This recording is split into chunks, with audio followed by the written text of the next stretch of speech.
Deep in a sunlit forest, beside a crystal-clear river, a woodcutter works through his daily routine, a quiet existence built on steady physical labor.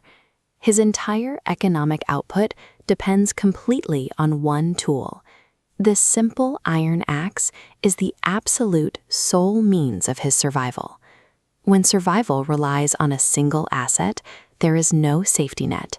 You exist on a razor-thin edge, where a single mistake marks the difference between stability and total ruin. That mistake happens mid-swing. The woodcutter loses his grip, and the slick wooden handle slips right out of his hands. The heavy iron axe tumbles through the air and plunges straight into the deep, dark water. There is no retrieving it. The river is too deep, and the current moves too swiftly for him to dive in. Exhausted and overwhelmed, the woodcutter collapses onto the riverbank.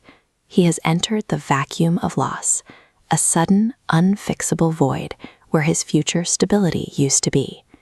As he sits in despair, an environmental anomaly appears.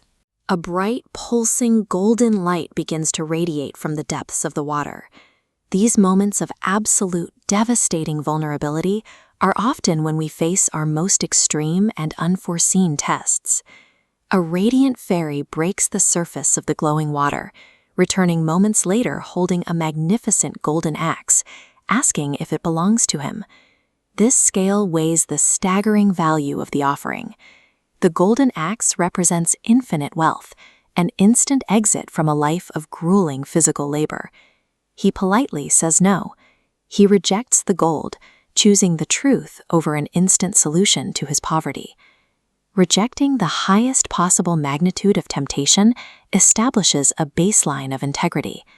In this moment, his moral framework overrides pure economic logic. The fairy dives again and returns holding a shining silver axe. The secondary test checks if the initial refusal was a fluke, or if his honesty remains intact even as the temptation persists. His response is unwavering. He honestly tells her that the silver axe does not belong to him either.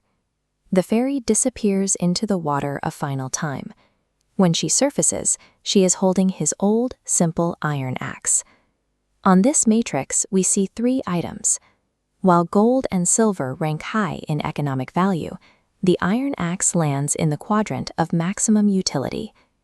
To a woodcutter, this visually worthless object is the only one that functions as the tool he needs. His sadness instantly vanishes, replaced by pure, expressive joy. He happily and proudly claims the iron axe as his rightful property. Restoring the rightful order of his life brings a more sustaining relief than the acquisition of unearned wealth. The gold and silver axes weren't lost property waiting to be found. They were variables introduced to stress test the woodcutter's character. Having watched him pass every trial, the fairy is deeply impressed by his unwavering honesty. As a reward for his integrity, the fairy gifts him all 3 axes simultaneously. The environment reflects this resolution. Sunlight breaking through the trees and golden sparkles in the air serve as a physical manifestation of a clear conscience. He returns to work with the essential iron blade he needs to survive, plus a fortune he didn't sacrifice his character to obtain.